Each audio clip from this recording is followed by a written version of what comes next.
Hi everyone, welcome to my channel. ఈరోజు సెషన్లో మనం బీఓఎం బిజినెస్ ఆర్గనైజేషన్ అండ్ మేనేజ్మెంట్ కి సంబంధించినటువంటి gun shot questions unit two వచ్చేసి జాయింట్ స్టాక్ కంపెనీ. ఈ యూనిట్ నుంచి వచ్చే క్వశ్చన్స్ చాలా గన్ షాట్ క్వశ్చన్స్ ఏంటి అనేది డిస్కస్ చేద్దాం. ఆల్రెడీ ప్రీవియస్ వీడియోలో నేను యూనిట్ 1 కి సంబంధించినటువంటి గన్ షాట్ క్వశ్చన్స్ పెట్టాను. ఓకే, సో ఇంకా మనం వీడియోలోకి వెళ్ళిపోతే ఫస్ట్ క్వశ్చన్ చూడండి.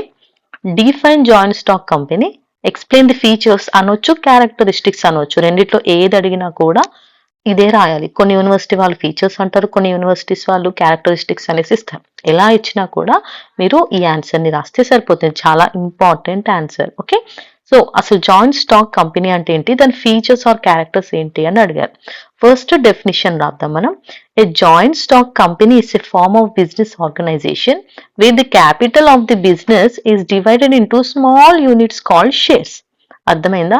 జాయింట్ స్టాక్ కంపెనీ అనేది కూడా ఒక బిజినెస్ ఆర్గనైజేషన్. ఇది ఒక బిజినెస్ ఆర్గనైజేషన్ అన్నమాట. ఇక్కడ ఏం చేస్తారంటే క్యాపిటల్ అంటే తెలుసు కదా, మూలధనం, మెయిన్ ఇన్వెస్ట్మెంట్ అమౌంట్. ఏం చేస్తారంటే దాన్ని చిన్న చిన్న పార్ట్స్ లాగా డివైడ్ చేస్తారు. అంటే డబ్బుల అమౌంట్ మొత్తాన్ని చిన్న చిన్నగా డివైడ్ చేస్తారు. వాటినే షేర్స్ అంటారు. మీరు ఈ మాట వినే ఉంటారు, షేర్స్ అనేది. సో ఇలాంటి షేర్స్ ని చాలా మంది కొనుక్కుంటారు కదా. So these shares are purchased by a large number of people known as share holders. So చాలా మంది ఏం చేస్తారు, ఈ షేర్స్ ని కొనుక్కుంటారు. అలా కొన్న వాళ్ళని షేర్ హోల్డర్స్ అంటారు. The company uses this money to run the business successfully. So ఒకేసారి కంప్లీట్ ఇన్వెస్ట్మెంట్ పెట్టలేక తను ఏం చేస్తుంది అంటే చిన్న చిన్న షేర్స్ లాగా డివైడ్ చేసి పెడుతుంది. దాన్ని అందరికీ అమ్మితే కొనుక్కున్న వాళ్ళందరినీ షేర్ హోల్డర్స్ అనేసి అంటారు. సో ఈ కొన్న తర్వాత వచ్చే అమౌంట్ ఉంటుంది కదా, ఆ అమౌంట్ ని బిజినెస్ సక్సెస్ఫుల్ గా రన్ చేయడానికి యూస్ చేస్తారు. The company is created under the Companies Act and it has separate legal existence from its owners. So దీన్ని ఇలా చేయడం కోసం అంటే ఇది పార్ట్నర్షిప్ కాదు, సోల్ ట్రేడింగ్ కూడా కాదు, ఇది కంప్లీట్ గా డిఫరెంట్ అన్నమాట. సో ఇక్కడ ఏంటి అంటే ఇది మొత్తం కంపెనీస్ యాక్ట్ ప్రకారం రూల్స్ కానీ లీగల్ ఫార్మాలిటీస్ కానీ అన్ని దానికే ఉంటాయంట సెపరేట్ గా. The unique features of A joint stock company makes it suitable for large scale business operations. అంటే పెద్ద పెద్ద కంపెనీస్ ఆర్గనైజేషన్స్ కి మెయిన్ గా ఇది సూటబుల్ అనమాట. ఇలాంటి క్యారెక్టర్స్ ఉంటాయి దీనికి. ద ఇంపార్టెంట్ క్యారెక్టర్స్ ఏంటి అనేది మనం ఒకసారి చూద్దాం. సో ఇవి క్యారెక్టర్స్. ఓకే, మీకు ఇక్కడ 3 క్యారెక్టర్స్ ఒకసారి కనిపిస్తున్నాయి, స్క్రీన్ షాట్ తీసుకోండి. ఫస్ట్ వన్ వచ్చేసి అసోసియేషన్ ఆఫ్ పర్సన్స్. అసోసియేషన్ అంటే ఏంటి, గ్రూప్ ఆఫ్ పర్సన్స్ అనేసి అంటున్నారు. A joint stock company is an association of persons joining hands with a common motive. So ఇక్కడ అందరి మోటివ్ ఏంటి, అసలు ఎందుకు జాయిన్ అవుతారు ఈ జాయింట్ స్టాక్ కంపెనీలో, మనకు లాభాలు వస్తాయి అనేసి షేర్స్ కొనుక్కుంటాం కదా. సో అదే అన్నమాట. A private limited company must have at least 2 persons and a public limited company must have at least 7 members to get it registered. So ఒక జాయింట్ స్టాక్ కంపెనీ పెట్టాలి అంటే మినిమం ప్రైవేట్ లిమిటెడ్ కంపెనీకి 2 members ఉండాలి and public limited కంపెనీకి అయితే 7 members ఖచ్చితంగా ఉంటేనే registration అనేది జరుగుతుంది. The number of share holders is limited in private companies but there is no maximum limit of the members in the public limited company. అదే ఒక పబ్లిక్ కంపెనీకి షేర్ హోల్డర్స్ కి లిమిట్ ఉండదు, ఎంతమంది అయినా షేర్స్ ని కొనుక్కోవచ్చు. కానీ ప్రైవేట్ కంపెనీస్ లో లిమిట్ అనేది ఉంటుందంట. ఇండిపెండెంట్ లీగల్ ఎంటిటీ అంటే స్వతంత్ర చట్టపరమైన హోదా.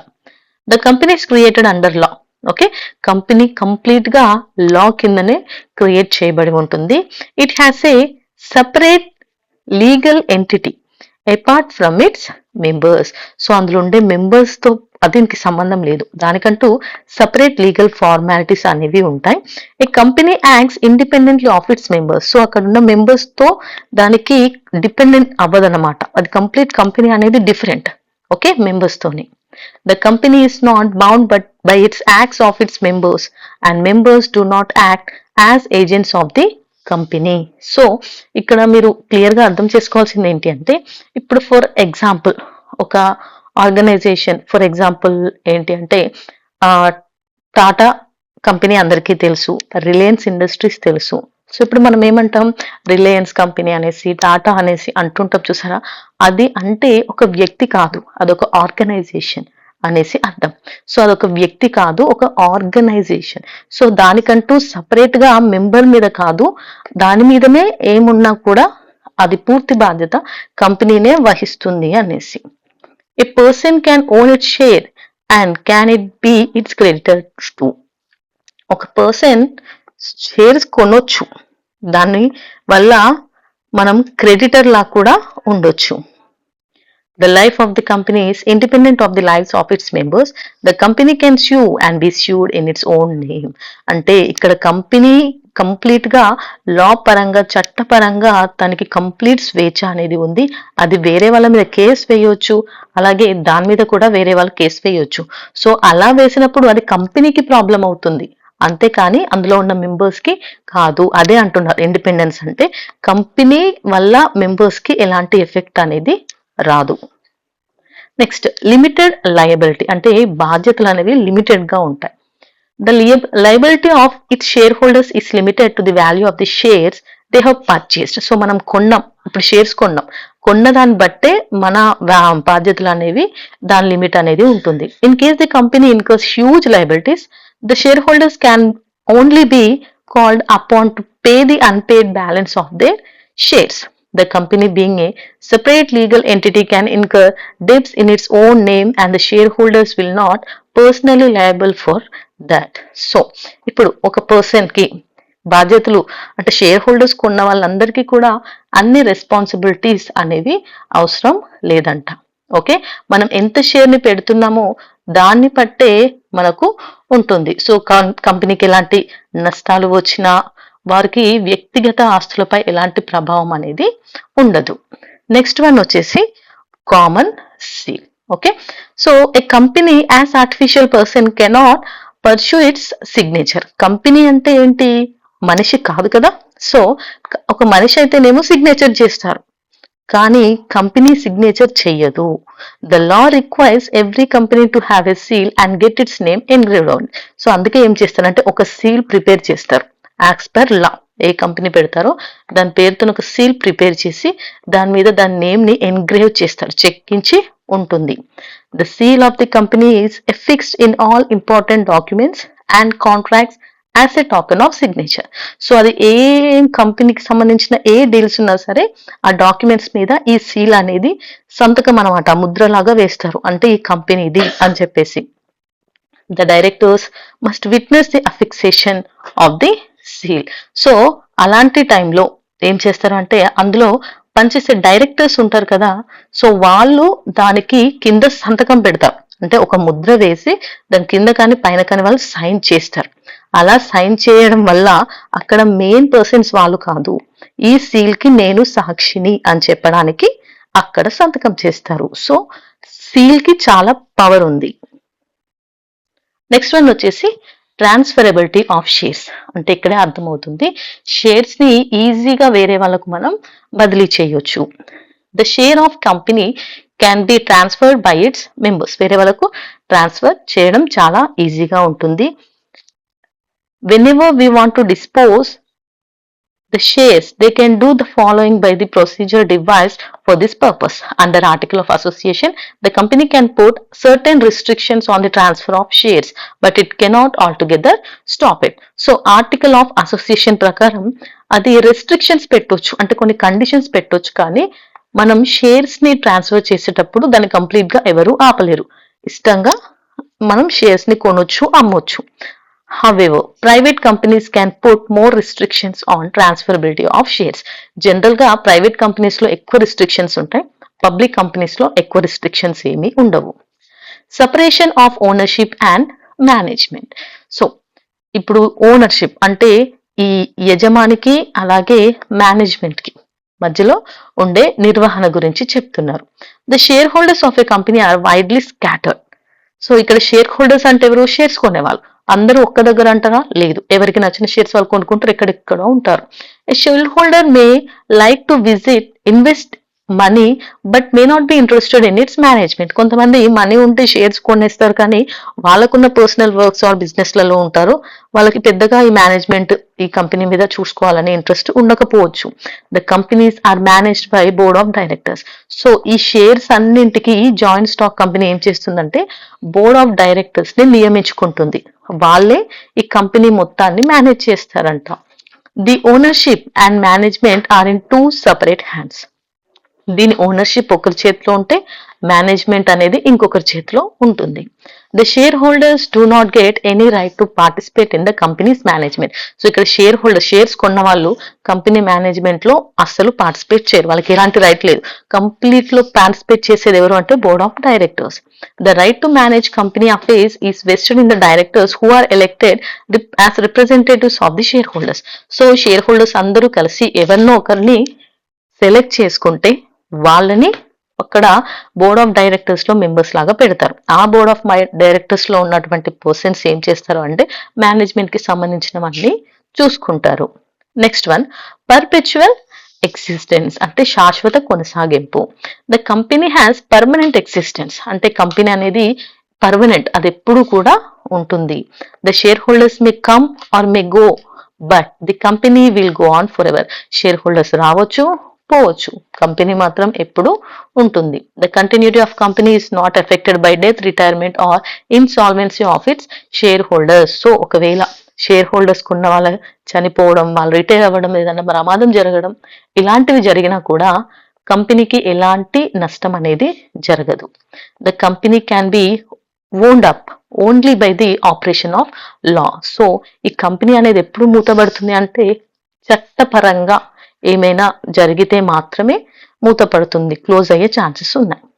The shares of the company May change hands a number of times but the continuity of the company is not affected but all. So చేతులు మారుతుంటాయి, షేర్స్ ఒకరి నుంచి ఒకరిలో కొంటూ ఉంటారు కానీ కంపెనీ మాత్రం అలాగే ఫిక్స్డ్ గా ఉంటుంది. ఎంతమంది చేతులు మారినా, ఎంతమంది కొనడం అమ్మడం చేసినా పెద్దగా ఇబ్బంది అనేది కంపెనీ మీద పడదు.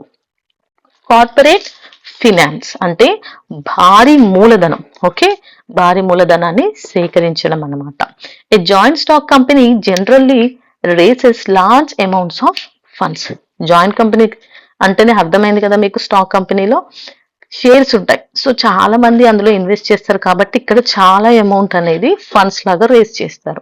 The capital is divided into shares of small donations denominations. So చిన్న చిన్నగా షేర్స్ లాగా అక్కడ ఇన్వెస్ట్ అనేది చేస్తూ ఉంటారు. A large number of persons purchase shares and contribute to the capital of the company. So ఇలా చాలా మంది మనీని ఇన్వెస్ట్ చేస్తూ ఉంటారు. Since there is no limit on number of maximum members in public companies, large amounts of sources can be raised from persons in different walks of life. So ఎంతో మంది ఇలా కంపెనీలో ఇన్వెస్ట్ చేయడం వల్ల చాలా అమౌంట్ అనేది ఇక్కడ సేకరించబడుతుంది అని చెప్తున్నారు. నెక్స్ట్ వన్ వచ్చేసి centralised and delegated management. So అంటే కేంద్రీకృత నిర్వహణ అన్నమాట. సెంట్రలైజ్డ్ అండ్ డెలిగేటెడ్ మేనేజ్మెంట్ అంటే a joint stock company is an autonomous and self-government body. So ఇది తనంతట తాను తనకు తానుగా నచ్చినట్టుగా నిర్వహించుకోవచ్చు, దానికి ఎవరితోని అవసరం లేదు. The share holders being large in number cannot look after the day to day activities of the company. So ఇది డే టు డే యాక్టివిటీస్ ని షేర్ హోల్డర్స్ చూసుకోరు. They elect board of directors in general body meeting for the managing the company. So వీళ్ళు ఏం చేస్తారంటే share holders board of directors ని select చేసుకుంటే వాళ్ళు ఈ కంపెనీ బాధ్యతల్ని చూసుకుంటారు. All policies of company are decided by the majority vote. ఎవరికైతే ఎక్కువ ఓట్లు వస్తాయో వాళ్ళే అక్కడ బోర్డ్ ఆఫ్ డైరెక్టర్స్ లో మెంబర్స్ అవుతారు. All important decisions are taken in a democratic way. So ఒక డెమోక్రటిక్ వేలో అన్ని డెసిషన్స్ తీసుకుంటారంట.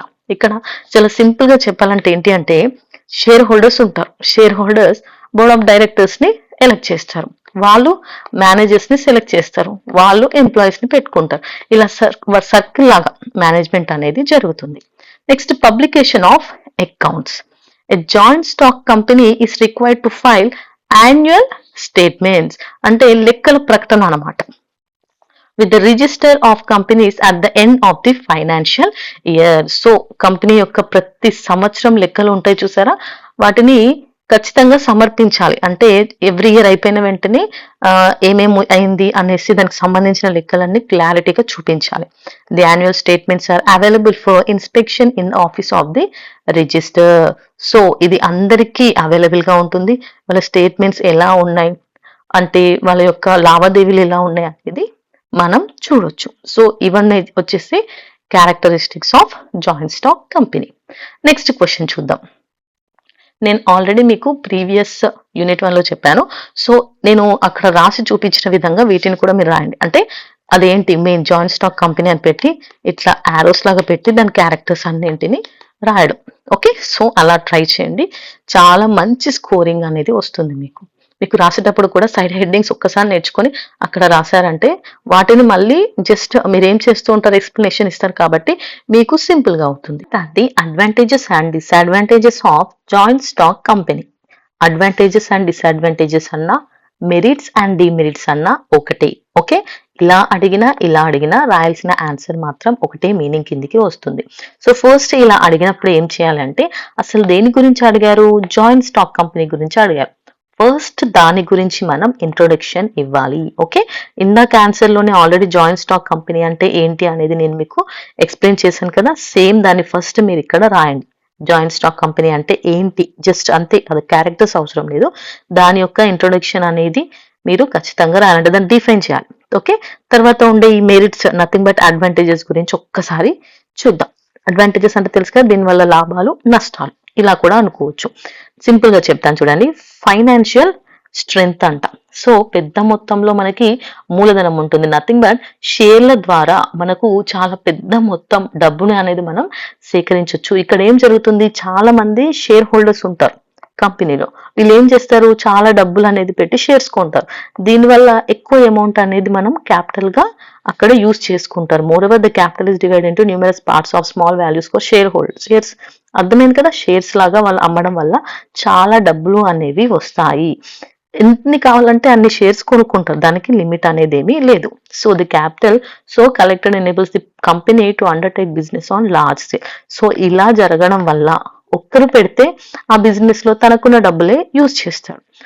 20 అంటే ఒక నలుగురు ముగ్గురు కలిసి పెడితే ఏమవుతుంది, వాళ్ళ దగ్గర ఉన్నటువంటి రిసోర్సెస్ ని యూజ్ చేసి పెడతారు. దాన్ని పార్ట్నర్షిప్ అంట. కానీ ఈ జాయింట్ స్టాక్ కంపెనీలో ఒకరు ఇద్దరు కాదు, చాలా మంది ఉంటారు. అదే ఒక పబ్లిక్ లిమిటెడ్ కంపెనీ అయితే అన్లిమిటెడ్ మెంబర్స్ ఉంటారు. అంతమంది కలిసి ఇన్వెస్ట్ చేస్తే అది ఎంత పెద్ద కంపెనీ అవుతుంది చెప్పండి. అందుకే దానికి ఫినాన్షియల్ స్ట్రెంగ్త్ అనేది చాలా ఉంటుంది, బలంగా ఉంటుంది అనమాట. Next the scope of expansion అంటే విస్తరణ, దాన్ని డెవలప్ చేయడం అనేది ఎక్స్పాన్షన్ చేయడం గురించి చెప్తున్నారు. A company with its large resources can organize its business on large scale and reap the economies of large scale organization and production. So ఇక్కడ ఎక్కువగా మనకి క్యాపిటల్ అనేది ఉంటుంది కాబట్టి మంచి మేనేజ్మెంట్ అనేది ఉంటుంది. దీనివల్ల వ్యాపారం అనేది తొందరగా ఎక్స్పాండ్ అయ్యే ఛాన్సెస్ ఉంటాయంట. More ever the availability of sufficient resources and managerial talent in the company also ensure continuous expansion and growth. So ఇలా మనకు ఎక్కువగా కంటిన్యూస్ గ్రోత్ అనేది ఛాన్సెస్ ఎక్కువగా జాయింట్ స్టాక్ కంపెనీకి ఉంటాయి. ట్రాన్స్ఫరబిలిటీ ఆఫ్ షేర్స్ నథింగ్ బట్ ఇందులో ఉన్న వాళ్ళు ఈజీగా వాళ్ళ షేర్స్ ని వేరే వాళ్ళకి ట్రాన్స్ఫర్ చేయొచ్చు. అదే పబ్లిక్ దాంట్లో ఈజీగా చేయొచ్చు, కానీ ప్రైవేట్ దాంట్లో కొన్ని రూల్స్ అండ్ రెగ్యులేషన్స్ ఉంటాయి. నెక్స్ట్ లిమిటెడ్ లయబిలిటీ అంటే బాధ్యతలు అనేవి లిమిటెడ్ గా ఉంటాయి. The liability of shareholders is limited to the value of shares they have purchased. వాళ్ళు కొన్నదాన్ని బట్టి వాళ్ళ షేర్స్ ని బట్టి వాళ్ళకు లిమిట్ అనేది ఉంటుంది బాధ్యతల మీద, రెస్పాన్సిబిలిటీస్ మీద. They have not personally liable for company debts. ఒకవేళ కంపెనీ మీద అప్పులైతే వీళ్ళకు పర్సనల్ గా ఎలాంటి బాధ్యత అనేది ఉండదు. This encourages people to invest more confidently because the personal assets are safe. So company అప్పులలో పోతే వీళ్ళకి ఎలాంటి ప్రమాదం ఉండదు కాబట్టి జనాలు ఈజీగా మళ్ళీ ఇన్వెస్ట్ చేయడానికి ఉంటారు. మనీని ఇన్వెస్ట్ చేయడానికి ఈజీ ప్రాసెస్ అనమాట. సో అలా ఎంకరేజ్ చేస్తుంది అనమాట పీపుల్ ని. Risk spreading. The risk in case of company is divided for members because it is spread over several members of the company. So ఇక్కడ చాలా మంది ఉంటారు కాబట్టి రిస్క్ అనేది డివైడ్ అవుతుంది. Losses are not borne by a single person, which makes large business safer. This is an advantage from the individual point of view. So ఇక్కడ loss జరిగిన వేల మంది ఉంటారు కాబట్టి అందరికీ వాళ్ళు ఇన్వెస్ట్ చేసిన దాంట్లో తక్కువ ప్రాఫిట్ వస్తుంది తప్ప వాళ్ళ పర్సనల్ గా మాత్రం ఎలాంటి ఎఫెక్ట్ ఉండదు. నెక్స్ట్ వన్ వచ్చేసి స్టెబిలిటీ, అంటే శాశ్వతత్వం. కంపెనీ నిరంతరంగా కొనసాగుతుంది అనేసి ఇక్కడ అర్థం, అది ఎప్పుడు స్టేబుల్ గా ఉంటుంది అనేసి. The company enjoys perpetual succession, అంటే అది ఎప్పుడు కూడా కంటిన్యూస్ గా ఉంటుంది అనేసి. therefore company can have long term life and can undertake a business which takes a long time to establish and consolidate. So చాలా కాలం ఉండే ఈ కంపెనీస్ వీటికి అంత తొందరగా ఎండ్ అనేది ఉండదు, ఎందుకంటే ఒకరు కాకపోతే ఇంకొకరు షేర్స్ అనేది ఇవ్వడం, ట్రాన్స్ఫర్ చేయడం వాళ్ళ వల్ల కాకపోతే అలా బిజినెస్ అనేది నడుస్తూనే ఉంటుంది ఆర్గనైజేషన్ అనేది.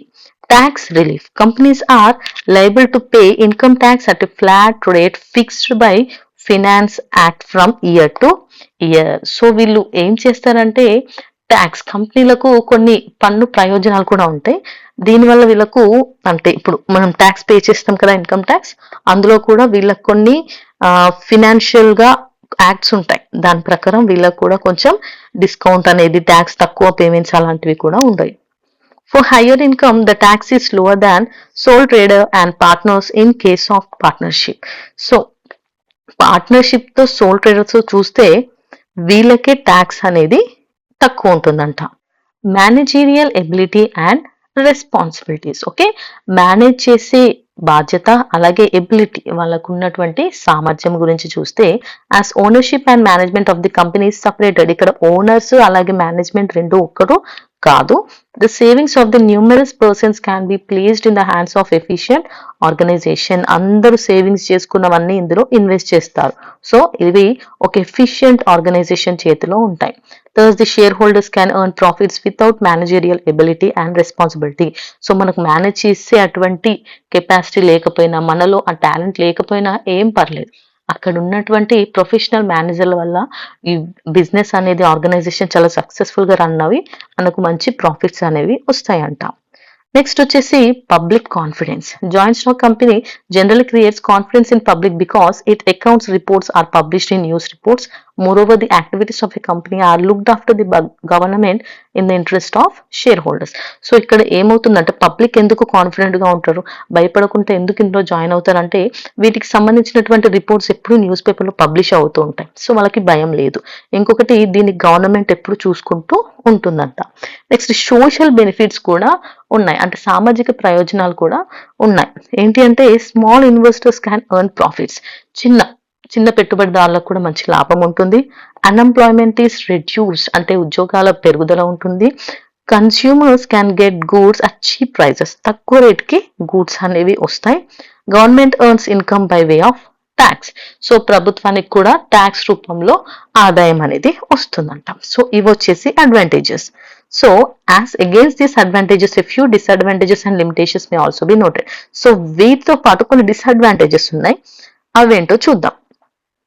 If you see first one వచ్చేసి డిఫికల్టీ ఆఫ్ ఫార్మేషన్, అంటే దీన్ని స్థాపించడం కొంచెం కష్టం అంట. ఎందుకు అంటే the starting of a company is long down process, అదంత చిన్న విషయం కాదు, ఎంతో మంది ఇన్వెస్ట్మెంట్ చేస్తే అవుతుంది. కాబట్టి ఈ కంపెనీ ఆర్గనైజేషన్ స్టార్ట్ చేయడం అనేది కొంచెం కష్టమైంది పని అనేసి.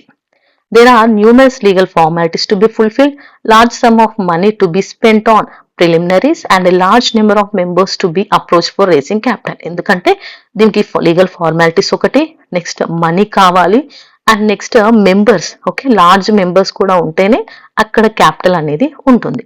నెక్స్ట్ ల్యాక్ ఆఫ్ మోటివేషన్, అంటే వ్యక్తిగత పర్యవేక్షణ లోపం, అంటే నథింగ్ బట్ మేనేజర్లు ఉద్యోగులు మాత్రమే కాబట్టి యాజమానుల శ్రద్ధ వహించరనమాట. అంటే నథింగ్ బట్ ఇక్కడ కంపెనీని చూసుకునేది ఎవరు, షేర్ హోల్డర్స్ కాదు, ఇందులో డబ్బు ఇన్వెస్ట్ చేసిన వారు కాదు, వేరే ఎవరో వచ్చి దీన్ని చూసుకుంటారు.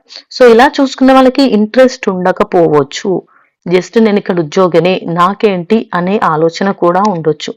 సో అలా పెద్దగా ఇంట్రెస్ట్ ఏమి ఉండకపోవడం వల్ల కూడా కంపెనీకి లాస్ అయ్యే ఛాన్సెస్ కూడా ఉన్నాయి. oligarchic management. In theory, the company is democratic, but in practice, a company is ruled by few.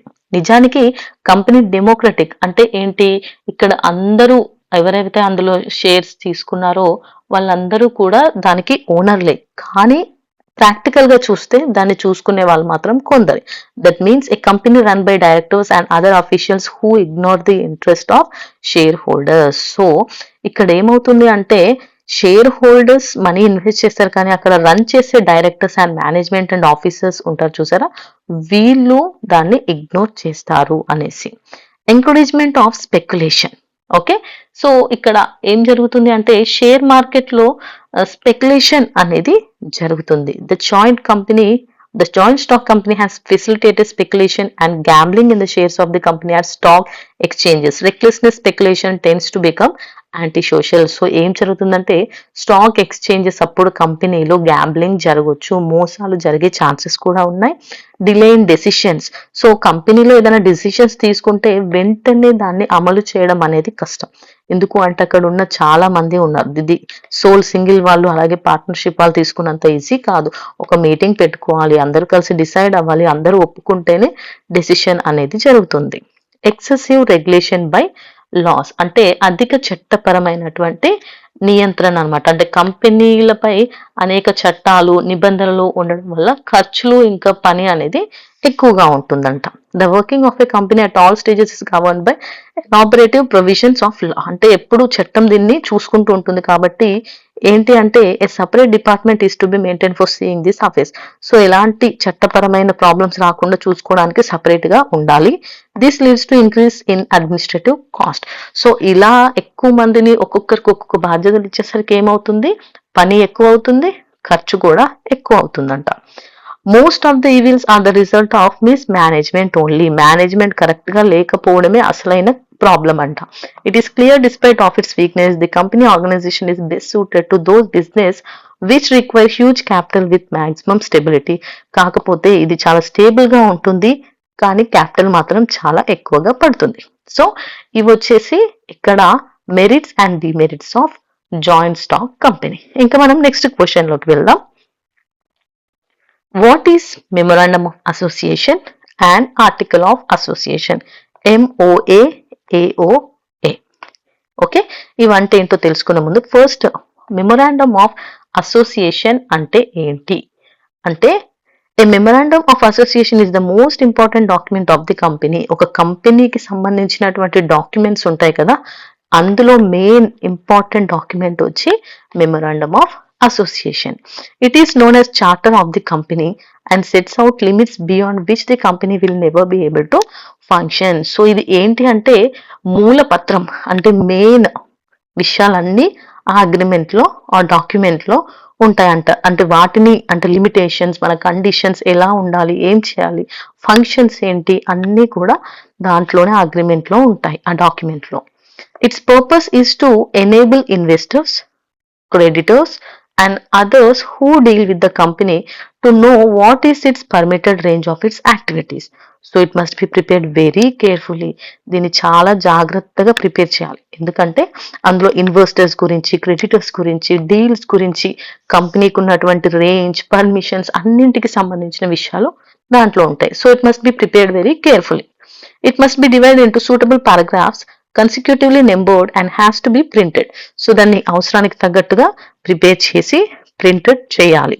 It has to be supplied upon request at the cost of not exceeding ₹1. So ఈ memorandum of association ని print ₹1కి ఎక్కువ cost అవ్వకుండా ఇవ్వాలంట. So ఈ memorandum of association ఈ కంపెనీకి ఉంటుంది కదా, limited by shares must contain the following classes. So ఏమేం ఉండాలి ఈ మెమొరాండమ్ అసోసియేషన్ లో అనేసి చెప్తున్నాను. అంటే ఆ డాక్యుమెంట్ కి సంబంధించినవి ఏమేం కావాలి అంటే నేమ్ క్లాస్. సో ఇదంతా నేను క్లియర్ గా మొత్తం చెప్పడం లేదు, డైరెక్ట్ గా చెప్తున్నాను. నథింగ్ బట్ నేమ్ క్లాస్ అంటే కంపెనీకి సంబంధించినటువంటి నేమ్. ఓకే, అంటే ఇప్పుడు a company may adopt any name, దాని కంపెనీ ఏ పేరునైనా పెట్టుకోనివ్వండి. Like subject to the condition that the name is similar or to identical with that of existing company registered with the register company. So వేరే కంపెనీలకు same ఉండకుండా కొత్తగా ఒక name ని ఎవరు రిజిస్టర్ చేయని విధంగా వీళ్ళు రిజిస్టర్ చేసుకోవాలి. లాస్ట్ కి ఒకవేళ పబ్లిక్ కంపెనీ అయితే పబ్లిక్ లిమిటెడ్ అనేసి, ప్రైవేట్ అయితే ప్రైవేట్ లిమిటెడ్ అనేసి ఉండాలి. However, central government may permit a company to drop the word limited from its name if it is started to promote science, art, culture, commerce, etc. and do not distribute profit. So ఎలాంటి లాభాలు లేకుండా ఏదైనా promotion like science కి సంబంధించింది, art కి, culture, commerce ఇలాంటి వాటికి సంబంధించినవి అయితే వాళ్ళప్పుడు లిమిటెడ్ అనే వర్డ్ ని తీసేయొచ్చు అంట. నెక్స్ట్ వన్ వచ్చేసి situation class. Every company must have registered office to which notices can be sent. So ఖచ్చితంగా ఒక ఆఫీస్ పెడితే దానికి ఒక రిజిస్టర్ చేస్తా, అంటే ఈ ప్లేస్ లో ఈ అడ్రస్ లో మా ఆఫీస్ ఉంది అనేసి ఒక మంచి అడ్రస్, పర్మనెంట్ అడ్రస్ అనేది ఖచ్చితంగా ఉండాలి. But it is enough to mention in this class the name of the state in which registered office is to be situated, because this clause determines the jurisdiction of the registrar of the companies and of the court. అర్థమైంది కదా. ఇప్పుడు ఒక కంపెనీని పెడుతున్నప్పుడు ఆ company address అనేది important. So మనకి మామూలుగా రిజిస్టర్డ్ ఆఫీస్ లో ఏమడుగుతారంటే స్టేట్, కనీసం నేమ్ ఆఫ్ ది స్టేట్ అనేది ఇంపార్టెంట్. ఈ స్టేట్ లో, ఏ స్టేట్ లో మీరు ఈ కంపెనీని రిజిస్ట్రేషన్ చేయించుకుంటున్నారు అనేసి కంపెనీ యొక్క రాష్ట్రం నేమ్ అనేది అడుగుతారు. Next one objective clause. Objective clause అంటే this is nothing but company యొక్క మెయిన్ లక్ష్యాలు అలాగే కార్యకలాపాలు ఏంటి అని అడగడం అనమాట. The statement of objective in the memorandum of association is one of the supreme importance as it indicates the extent of company's power, range of its activities. అంటే అదేం చేస్తుంది, అది చేసే పనులు, దాని పవర్స్ గురించి.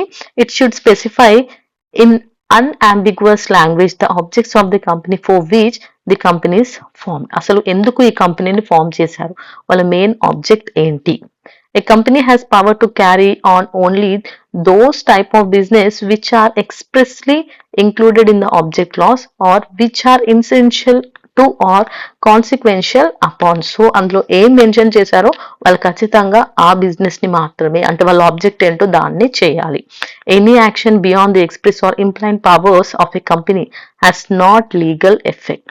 So it is made compulsory to specify it in clear terms the main and subsidiary object of a company. So అందుకే company యొక్క మెయిన్ ఆబ్జెక్ట్ ఏంటి, వాళ్ళ లక్ష్యం ఏంటి, వాళ్ళు ఏం పని చేస్తారు, వాళ్ళ పవర్ ఏంటి అనేది క్లియర్ గా మెన్షన్ చేసి దాన్ని మాత్రమే చేయాలంట. నెక్స్ట్ లయబిలిటీ క్లాస్ అంటే సభ్యుల యొక్క బాధ్యత ఏంటి అంటే it contains that the liability of the members is limited to the face value of the shares held by them. So money ఎంత షేర్ హోల్డర్స్ పెడతారో దాన్ని బట్టే వాళ్ళకున్న రెస్పాన్సిబిలిటీ ఆర్ బాధ్యత ఉంటుంది. If the liability of members of the company is limited to guarantee under this clause, it must be stated clearly as to the amount of guarantee. So వాళ్ళ బాధ్యతల గురించి కూడా ఇందులో క్లియర్ గా మెన్షన్ చేయాలి, వాళ్ళకి ఎంత లిమిట్ ఉంది, వాళ్ళు ఎంతవరకు గ్యారంటీ ఇస్తున్నారు అమౌంట్ కి అనేసి. Next capital class. This clause is required to specify only the amount of share capital with which a company is proposed to be registered and the division of that capital into shares of a fixed amount. So ఎంత invest చేస్తున్నారు అంటే ఈ organisation కి ఎంత amount పడుతుంది అనేది ముందే వాళ్ళు క్లియర్ గా చెప్పాలి.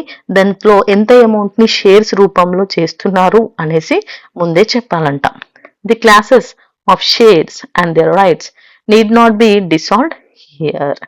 సో నెక్స్ట్ వన్ వచ్చేసి association and subscription clauses. So ఇక్కడ ఏంటి అంటే ఇందులో ఏముంటాయంటే this contains a declaration by the subscribers to the memorandum that they are desirous of forming themselves into a company and agree to take the number of shares in the capital of the company return against their respective names. Nothing but ఇక్కడ ఇందులో join అయినటువంటి share holders ఉంటారు కదా, so అలాగే company ఉన్న వాళ్ళందరూ కూడా signature అంటే సైన్ చేయడం అన్నమాట. వాళ్ళు షేర్లను తీసుకుంటున్నాము అని చెప్పి యాక్సెప్ట్ చేస్తూ సైన్ చేయడం. సో ఇది వచ్చేసి మెమరాండమ్ ఆఫ్ అసోసియేషన్. నెక్స్ట్ వచ్చేసి articles of association. So article of association is one of the documents to be submitted to the register of joint stock companies for incorporation purpose. So ఇందాక ఏమనుకున్నాం, దానికి ఉన్న powers, దాని functions అన్నిటి గురించి document లో ఉండడమే మెమరాండమ్ ఆఫ్ అసోసియేషన్ అనేసి. మరి ఆర్టికల్స్ ఆఫ్ అసోసియేషన్ అంటే ఇంటర్నల్ గా ఆ జాయింట్ స్టాక్ కంపెనీలో చేసే internal rules and regulations of the company అన్ని దీంట్లో ఉంటాయి అన్నమాట. Okay, this article defines the internal rules and regulations of the company. These rules will guide the day-to-day management of the company. ప్రతిరోజు ఎలా చేయాలి, ఎలా చూసుకోవాలి అనేది ఇందులో ఉంటుంది. That is why it is called to be a radar of the company. అందుకే దీన్ని రాడర్ అనేసి అంటారు. రాడర్ అంటే nothing but internal guide book లాగా అనమాట. If a company has no article of association of its own, ఒకవేళ కంపెనీకి సొంతంగా ఎలాంటి రూల్స్ అండ్ రెగ్యులేషన్స్ లేకపోతే, then the model articles given in the schedule 1 of the Indian companies act will be applicable. అలాంటివి ఏం లేకపోతే అప్పుడు మోడల్ ఆర్టికల్స్ ఉంటాయి కదా, సో ఇండియన్ కంపెనీస్ యాక్ట్ ప్రకారం వీటిని అప్లై చేస్తారంట. As the internal matters are all dependent on articles, it is to be prepared very carefully. So internal matters సంబంధించిన అన్ని కూడా దీని మీదే ఉంటాయి కాబట్టి దాన్ని చాలా జాగ్రత్తగా ప్రిపేర్ చేయాలంట. The assistance of the legal advices proves valuable. So ఇక్కడ లీగల్ అడ్వైసెస్ యొక్క అసిస్టెన్స్ అంటే వాళ్ళ హెల్ప్ తీసుకోవడం అనేది చాలా ముఖ్యమంట. The articles of association is divided into a number of paras and serially numbered. ఇవి ఎలా ఉంటాయంటే పారాగ్రాఫ్స్ లాగా ఉండొచ్చు, లేదంటే సీరియల్ గా కూడా ఉండొచ్చు. It should be signed by all those members who sign the memorandum of association. MOA లో ఎవరెవరు సైన్ చేస్తారో వాళ్ళందరూ ఇందులో కూడా సైన్ చేయాలి. The content of articles of association are given below. So ఇందులో ఏమేం కంటెంట్స్ ఉంటాయో ఒక్కసారి చూద్దాం. Authorized share capital, its division into various kinds of shares per value of each share rights of each class of shareholder. అర్థమైంది కదా. So ఇందులో share capital కి సంబంధించిన అంటే మనీకి ఎవరెవరు ఎంత పెట్టారు, ఎన్ని షేర్స్ చేశారు, షేర్ వాల్యూ ఎంత, అవన్నింటి గురించి ఉండాలి. Rules regarding transfer and transmission of shares అంటే షేర్స్ ని ఎవరెవరికి అమ్మొచ్చా లేదా, ఇలాంటి ట్రాన్స్ఫర్ కి సంబంధించినవే ఉండాలి. The details of call money payable on different kinds of shares. So call మనీకి సంబంధించినటువంటి different kinds of shares details ఉండాలి. Procedure followed for issue allotment for future and reissue of shares గురించి ఉండాలి. Next procedure for converting shares into stock and stock into shares, దీనికోసం stock ని share stocks లోకి convert చేయడం గురించి. And procedure to be followed for alternation of share capital, దీని alternation కి సంబంధించిన details. Next rules regarding issue of share certificate and share warrants, share certificate share warrants గురించి. Next details regarding underwriter their commission address, ఇవి కూడా details అన్ని ఉండాలి. Information regarding company meetings and resolutions గురించి కూడా ఉండాలి. Next company their number, qualification, rights, duties, liabilities, their appointments, retirements, removals, there remuneration particulars are to be clearly mention. అంటే ఎవరెవరు ఉన్నారు, ఎంతమంది ఉన్నారు, వాళ్ళ రైట్స్ ఏంటి, వాళ్ళ డ్యూటీస్ ఏంటి, వాళ్ళ బాధ్యతలు ఏంటి, వాళ్ళ క్వాలిఫికేషన్స్ ఏంటి, ఎంతమంది రిటైర్ అయ్యారు, ఎంతమందిని తీసేశారు, వాళ్ళ శాలరీస్ ఏంటి, అలా అన్నీ ఉండాలి. The borrowing powers of the company, so company borrow చేస్తుంది కదా, వేరే వాళ్ళ దగ్గర నుంచి అప్పు తీసుకుంటుంది కదా, దాని గురించి, ఆ పవర్స్ గురించి. సీల్ గురించి, where and under whom it is kept, ఎవరి బాధ్యతలో ఉంది కామన్ సీల్ అనేది. Next the voting procedure and voting powers of the members, voting procedure ఎలా ఉండాలి, వాళ్ళ పవర్స్ ఏంటి. Next details regarding managers, managing directors, their appointments, duties, liabilities, qualifications, period of holding office and remuneration, so వీళ్ళందరికీ సంబంధించినవి కూడా ఉండాలి. Mode of approving preliminary contracts, so contracts వేరే వాళ్ళతో కాంట్రాక్ట్స్ ఉంటాయి కదా, వాటిని అప్రూవ్ చేయడం గురించి ఉండాలి. Next method of preparing accounts, audit గురించి, అప్రూవల్ గురించి, ఇవి కూడా ఉండాలి. Next procedure to be followed for winding up the company, so ఒకవేళ కంపెనీ తీసేస్తే మూసేయాల్సిన పరిస్థితి వస్తే అప్పుడు ఏ ప్రాసెస్ ఉండాలి. Next procedure for capitalisation of profit కి సంబంధించింది. Next right of lien of the company as it shares ఉండాలి అండ్ మినిమం సబ్స్క్రిప్షన్ పర్టికులర్స్ ఉండాలి. సో ఇవన్నీ ఏఓఏలో ఉండాల్సినటువంటి థింగ్స్ అన్నమాట. ఓకే, సో అందులో ఇవన్నీ ఉంటాయి ఈ ఆర్టికల్లో. సో ఇవి రెండు చాలా ఇంపార్టెంట్, ఎంఓఏ మాత్రం చాలా చాలా important. Okay, next difference between partnership and joint stock company. మనం ఆల్రెడీ నిన్న యూనిట్ 1 లో కూడా చూసుకున్నాం. పార్ట్నర్షిప్ అండ్ సోల్ ట్రేడర్ ఇద్దరికి మధ్యలో డిఫరెన్స్ చూసాం. ఇప్పుడు పార్ట్నర్షిప్ ఇంకా జాయింట్ స్టాక్ కంపెనీకి మధ్యలో డిఫరెన్స్ ని చూద్దాం. సో మనకి పార్ట్నర్షిప్ అంటే ఆల్రెడీ తెలుసు. ఇఫ్ 2 or more people వాళ్ళు ఏం చేస్తారంటే అందరూ కలిసి మనీని ఇన్వెస్ట్ చేసి ఒక బిజినెస్ స్టార్ట్ చేస్తే దాన్ని పార్ట్నర్షిప్ అంటారు. అదే జాయింట్ స్టాక్ కంపెనీ అంటే ఒక ఆర్గనైజేషన్ బిజినెస్‌కి ఫార్మ్ అవుతుంది. అందులో చాలా మంది షేర్స్‌ని కొని షేర్ హోల్డర్స్ రూపంలో అక్కడ మేనేజ్మెంట్ అనేది కంప్లీట్ వేరే ఉంటుంది. షేర్ హోల్డర్స్ వేరే ఉంటారు. సో దీన్ని వచ్చేసి జాయింట్ స్టాక్ కంపెనీస్ అనేసి అంటారు. సో వీళ్ళకి మధ్యలో ఉన్న డిఫరెన్సెస్ ఒకసారి చూసుకుందాం. ఫస్ట్ వన్ వచ్చేసి గవర్నింగ్ స్టేటస్. ఓకే. సో వాళ్ళ గవర్నింగ్ స్టేటస్ లో చూసుకుంటే partnership concern is govern by partnership act 1932. So వీళ్ళకి ఏ యాక్ట్ ప్రకారం ఇది అంటేనేమో యాక్ట్ పార్ట్నర్షిప్ యాక్ట్ 1932 అనేది ఇది గవర్నింగ్ స్టేటస్ కిందకి వస్తుంది. నేను జాయింట్ స్టాక్ కంపెనీని చూసుకునే యాక్ట్ వచ్చేసి కంపెనీస్ యాక్ట్ 1956. మరి రిజిస్ట్రేషన్ గురించి చూస్తే the registration of the partnership concern is not compulsory. దీనికి కంపల్సరీ రిజిస్ట్రేషన్ అని లేదు. కాకపోతే there are certain privileges given to register firm which are denied to unregistered ones. These privileges indirectly encourages registration. కాకపోతే ఏంటి అంటే దీన్ని రిజిస్ట్రేషన్ చేయించుకోవడం వల్ల ఫ్యూచర్లో ఏమైనా లీగల్ ప్రాబ్లమ్స్ వచ్చినా మనకు సొల్యూషన్ అనేది దొరకడానికి రిజిస్ట్రేషన్ కావాలి. The registration of a company is compulsory. కానీ జాయింట్ స్టాక్ కంపెనీకి మాత్రం కంపల్సరీ రిజిస్ట్రేషన్ ఉండాలి. There are 2 stages in registering public company. The first is incorporation and the second is commencement of business. ఒక public కంపెనీని register చేయాలంటే first incorporation చేయాలి, next commencement of business చేయాలి. A public company can start business only after obtaining the second certificate. ఈ 2 certificates వస్తేనే వాళ్ళు business ని start చేయొచ్చు. However, private company can start business after obtaining certificate of incorporation. అంటే first certificate ఒక్కటి వస్తే private వాళ్ళు స్టార్ట్ చేసుకోవచ్చు. కానీ పబ్లిక్ కంపెనీ స్టార్ట్ చేయాలంటే ఈ 2 సర్టిఫికెట్స్ వాళ్ళకి రిజిస్ట్రేషన్ అయితేనే చేయొచ్చు అంట. నెక్స్ట్ నెంబర్ ఆఫ్ మెంబర్స్ చూస్తే a partnership can be started at least 2 persons. ఇద్దరుంటే పార్ట్నర్షిప్ స్టార్ట్ చేయొచ్చు. The maximum is 10 in case of banking and insurance business and it is 20 for any other business. సో అది 10 ఉండొచ్చు ఒకవేళ బ్యాంకింగ్ వాటి వరకు అయితే, ఇంకొన్నింటికి 20 వరకు ఉండే ఛాన్సెస్ ఉన్నాయి.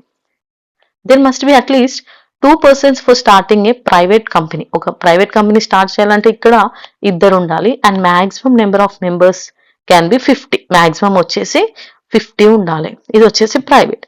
అదే ఒకవేళ పబ్లిక్ చూస్తే at least 7 persons are required to start a public company. ఒక పబ్లిక్ కంపెనీ స్టార్ట్ చేయాలంటే కనీసం 7 మంది ఉండాలి. And there is no maximum limit. దీనికి ఇంకా మాక్సిమం లిమిట్ ఏమీ లేదు, ఎంతమంది అయినా ఉండొచ్చు. లీగల్ స్టేటస్ చూస్తే a partnership has no separate legal entity apart from its members. వాళ్ళ మెంబర్స్ కి తప్ప వేరే లీగల్ గా వాళ్ళకు ఎంటిటీ అంటే హోదా హక్కు అంటే ఏమీ లేదు. Members cannot enter into an agreement with the firm. కానీ అదే ఒకవేళ జాయింట్ స్టాక్ కంపెనీలో చూస్తే a company has a separate legal entity. So కంపెనీకి బాధ్యత దాదాపు ఎక్కువగా చట్టపరంగానే ఉంటుందంట.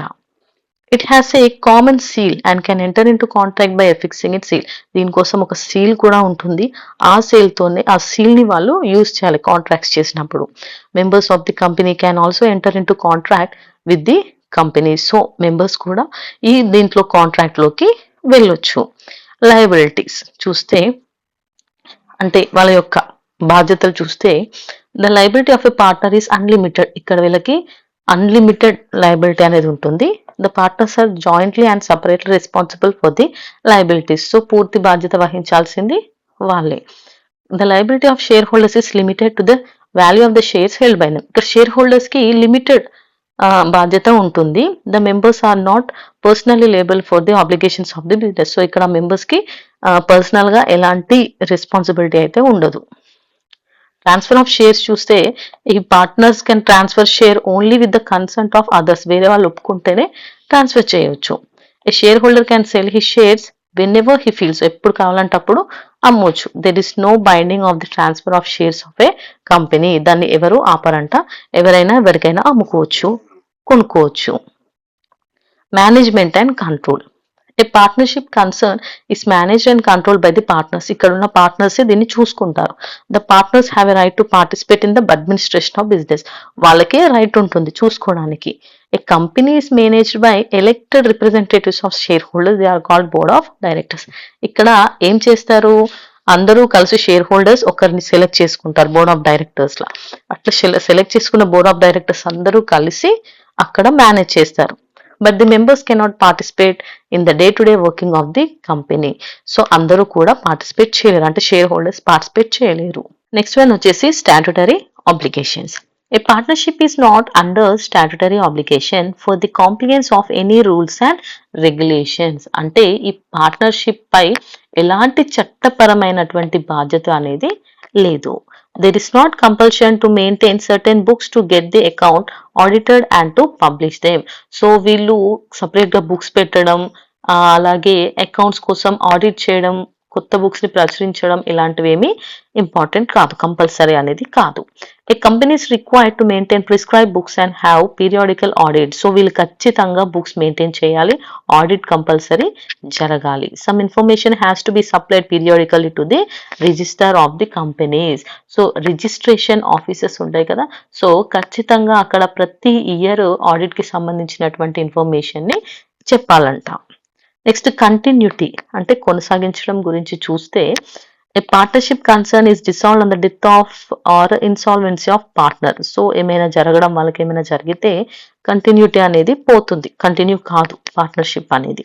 కానీ continuity of a company is not affected by death or insolvency of a member. ఒకవేళ మనిషి చనిపోయిన వాళ్ళకి ఏమైనా జరిగినా కూడా ఎలాంటి ఎఫెక్ట్ అనేది ఉండదు. The members may go on changing but the company will not effect. Members change అవుతూ ఉంటారు కానీ కంపెనీకి ఎలాంటి ఎఫెక్ట్ అనేది ఉండదు. నెక్స్ట్ ఇంకా అథారిటీ ఆఫ్ మెంబర్స్ చూస్తే, a partner can bind the firm by his acts. There is an implied authority. A partner is an agent of the firm. So ఇక్కడ వాళ్ళ యొక్క అధికారాల గురించి చూస్తే, ఒక పార్ట్నర్, ఇక్కడ ఉన్న పార్ట్నర్స్ ఉంటారు కదా, ఫర్మ్ ని బైండ్ చేసే అంటే అనుమానిత అధికారం ఇలాంటివి ఉంటాయన్నమాట. Next there is an implied authority అంటే వాళ్ళకి ఏమైనా డౌట్స్ వస్తే కూడా వాళ్ళు దాన్ని ఆపొచ్చు. A partner is an agent of the firm. So అతను ఫర్మ్ తరఫున పని చేస్తాడు అనమాట. అదే షేర్ హోల్డర్స్ అయితే అతనికి ఎలాంటి అథారిటీ రైట్ అనేది ఉండదు, అతని కంపెనీకి సంబంధించినటువంటి దేంతోనే అతను బైండ్ అయి ఉండడు. And he can not act on the behalf of company. Company తరఫున అతను ఏం చేయలేడు అనమాట. ఏ పార్ట్నర్షిప్ వైండింగ్ గురించి ఇక్కడ చెప్తున్నారు చూడండి. వైండింగ్ అప్ అంటే డిసాల్యూషన్, నథింగ్ బట్ రద్దు చేయడం గురించి. A partnership can be dissolve easily. మనం వద్దు అనుకుంటే పార్ట్నర్షిప్ ని ఈజీగా వైండ్ అప్ చేయొచ్చు. నో లీగల్ ఫార్మాలిటీస్ అనేవి అసలు అవసరం లేదు పార్ట్నర్షిప్ లో. A company is wound up only satisfied that there is reasonable ground for winding up the company, only then it would be wound up. So ఎప్పుడైతే ఒక reason ఉంటేనే కంపెనీని రద్దు చేయొచ్చు, అంత ఈజీగా దాన్ని వైండ్ అప్ చేయలేమంట. A proper procedure is also to be followed. దీనికోసం ఒక ప్రొసీజర్ ని కూడా ఫాలో కావాలి, అంత సింపుల్ గా ఈజీగా చేసేది కాదంట. సో ఇది వచ్చేసి difference between joint stock company and partnership. So ఇవి లాంగ్ ఆన్సర్స్. ఇంకా మనం షార్ట్ లో చూస్తే జాయింట్ స్టాక్ కంపెనీ గురించి అడుగుతారు, మీరు ఆల్రెడీ ముందే చూసుకున్నారు. నెక్స్ట్ క్యారెక్టర్స్ గురించి అడిగితే జస్ట్ క్యారెక్టర్ సైడ్ హెడ్డింగ్స్ రాయండి, ఓకే. అంటే జాయింట్ స్టాక్ కంపెనీ గురించి రాసి క్యారెక్టర్స్ జస్ట్ సైడ్ హెడ్డింగ్స్ రాస్తే సరిపోతుంది. నెక్స్ట్ ప్రమోటర్ గురించి అడిగారు. సో ఇది వచ్చేసి ప్రమోటర్ గురించి. ప్రమోటర్ అంటే nothing but a person conscious of possibility of, అంటే వాళ్లకు బిజినెస్ లో జరిగేవి ఎలా ఉంటాయో ముందే బిజినెస్ ఐడియాస్, ప్రాఫిట్స్ ఎలా వస్తాయో అన్ని ఆలోచించగలిగే టాలెంట్ ఉండే వాళ్ళు ఉంటారు చూసారా, వాళ్ళనే ప్రమోటర్స్ అనేసి అంటారు. సో వీళ్ళు ఏం చేస్తారంటే వీళ్ళ ఐడియాస్ ని యూజ్ చేసుకొని బిజినెస్ లో లాభాలు వచ్చేలాగా చూస్తారన్నమాట. ఈ ప్రమోటర్ ఒక ఇండివిజువల్ అయి ఉండొచ్చు, ఒక ఫర్మ్ ఉండొచ్చు, అసోసియేషన్ ఆఫ్ పర్సన్స్ అయి కూడా ఉండొచ్చు. అండ్ దీంట్లో టైప్స్ వచ్చేసి professional promoters, occasional promoters, financial and managing agents as promoters. Next one వచ్చేసి రెడ్ హెర్రింగ్ ప్రాస్పెక్ట్స్. సో రెడ్ హెర్రింగ్ ప్రాస్పెక్ట్స్ కూడా చాలా ఇంపార్టెంట్ క్వశ్చన్. సో దీని అడిగినప్పుడు కూడా మనకి దీనికి సంబంధించిన విషయాలు ఖచ్చితంగా రాయాల్సి ఉంటుంది. ఇది కూడా చాలా గన్ షాట్ క్వశ్చన్స్ లో ఒకటి, గుర్తుపెట్టుకోండి. So if you see here, a red herring prospectus is a prospectus which does not have details of either price or number of share being offered or amount of issue. So ఇందులో ఇది nothing but ఇది కూడా ఒక డాక్యుమెంటే. ఈ document are agreement ఉంటుంది చూసారా, దాంట్లో price, డబ్బుకు సంబంధించింది, ఎన్ని షేర్స్ ఇస్తున్నారు, అమౌంట్ ఎంత అనే విషయాలు అస్సలు ఉండవు. This means that in case price is not disclosed, the number of shares and upper and lower bands are disclosed. So ఇక్కడ అలాంటివి ఏమీ ఉండవు డబ్బులకు సంబంధించినటువంటివి. A red herring prospects as a first or preliminary prospect is a document submitted by a company as a part of public offering of securities, either stock or bonds. So ఇది ఒక document అన్నమాట, దీన్ని submit చేస్తారు. So ఇందులో మనీకి సంబంధించిన విషయాలు అంటే షేర్ కి సంబంధించినటువంటి ప్రైజెస్ గురించి ఉండవు. The preliminary prospectus is the first offering document provided by security issues and included most of the details of the business and transaction in question. Some lettering on the front cover is printed in red, which results in the use of nice name red herrings for this document. Section 32 of the Indian Companies Act 2013 deals with the red herring prospectus. So దీని act ఏ act కింద ఈ red herring prospectus ఉంటుంది అంటే section 32 Indian companies act 2013 ప్రకారం దీన్ని deal చేస్తారు. This is nothing but ఇది ఒక ప్రిలిమినరీ ప్రొసెక్యూషన్ అన్నమాట. ఇందులో షేర్లు ఖచ్చితమైన ధర ఇవ్వరు, కానీ మొత్తం షేర్ల సంఖ్యను కూడా అసలు ఇవ్వరంట. జస్ట్ కంపెనీ వివరాలు, ఫైనాన్షియల్ సమాచారం గురించి కొంచెం ఉంటుంది. ఇది ఎక్కువగా ఎప్పుడు యూస్ అవుతుందంటే ఐపీఓ సమయం ఉంటుంది చూసారా, ఐపీ పెడతారు, సో అలాంటి సమయంలో ఉపయోగిస్తారంట. నెక్స్ట్ వన్ వచ్చేసి స్టేట్మెంట్ ఆఫ్ లీవ్. సో ఈ స్టేట్మెంట్ ఆఫ్ లీవ్ అంటే ఏంటి అంటే ఒక పబ్లిక్ కంపెనీ ఓకే వాళ్ళ షేర్స్ ని రేస్ చేయాలనుకున్నప్పుడు పబ్లిక్ కి చెప్పకపోయినా ఏం కాదు, కానీ వాళ్ళు ఏం చేయాలి అంటే ఖచ్చితంగా స్టేట్మెంట్ ఆఫ్ లీవ్ అనేది ఖచ్చితంగా ఫైల్ చేయాలి అని అంట. సో ఈ ఫైల్ చేయడానికి 3 days ముందే వాళ్ళు ఖచ్చితంగా దీని గురించి ఇన్ఫర్మేషన్ రిజిస్టర్ ఆఫీస్ లో చేసుకోవాలి. అండ్ దాంట్లో అందరూ డైరెక్టర్స్ అక్కడ ఉన్న వాళ్ళందరూ కూడా డేట్ తో సహా వేసి సైన్ చేయాల్సింది ఉంటుంది. Statement in lieu prospects should be in the form of set out in part 1 and 2 of Schedule 3 of the Companies Act 1956. So ఇందులో వచ్చేసి ది పార్ట్ 1 షెడ్యూల్ 3 ప్రకారం కంపెనీస్ యాక్ట్ 1956 ఇది వచ్చేసి ఈ statement of leave of prospectus యొక్క act అన్నమాట. The contents of the statements are more or less similar to the contents of the prospectus. ఇక్కడ prospectus అంటే ఏంటి, ఒక అధికారిక ప్రకటన అన్నమాట. Statement must not contain any untrue or misstatement. So అబద్ధాలు అనేవి అందులో ఉండదు, అన్ని నిజాలు మాత్రమే ఉండాలి. Private company is not required to either file a prospectus or statement of leo of prospectus with the register of companies. So ఇది only public companies చేయొచ్చు, ప్రైవేట్ వాళ్ళు చేయలేరు. All the provisions of the Companies Act which are applicable to prospectus with regard to registration, alteration, liability for central statements are equally applicable to the statement in lieu of prospectus as well. So ఇక్కడ ఏం చెప్తున్నానంటే కంపెనీకి సంబంధించినటువంటి ఎలాంటి విషయాలైనా బయట public కి చెప్పకపోయినా ఏం కాదు, కానీ రిజిస్టర్ ఆఫ్ కంపెనీస్ ఉంటాయి కదా, సో ఇక్కడ స్టేట్మెంట్ ఆఫ్ లీవ్ ద్వారా మనం ఆ ప్రాస్పెక్టస్ అంటే పత్రం ఉంటుంది కదా దాన్ని ఖచ్చితంగా మనం సబ్మిట్ చేయాలి. అంటే మన మిస్టేక్ అనేది ఉండొద్దు, మేము ఆల్రెడీ ముందుగానే రిజిస్టర్ చేసుకున్నాము అనేసి చెప్పొచ్చు. అంటే దీనికి పబ్లిక్ చెప్పకుండా డైరెక్ట్ అక్కడ ఉన్నటువంటి మెంబర్స్ అందరూ కలిసి కూడా దీన్ని చేయొచ్చు. దీన్నే స్టేట్మెంట్ ఆఫ్ లీవ్ అనేసి అంటారు. సో ఇవి వచ్చేసి గన్ షాట్ క్వశ్చన్స్. మనం నెక్స్ట్ యూనిట్ తో మళ్ళీ కలుద్దాం. By by.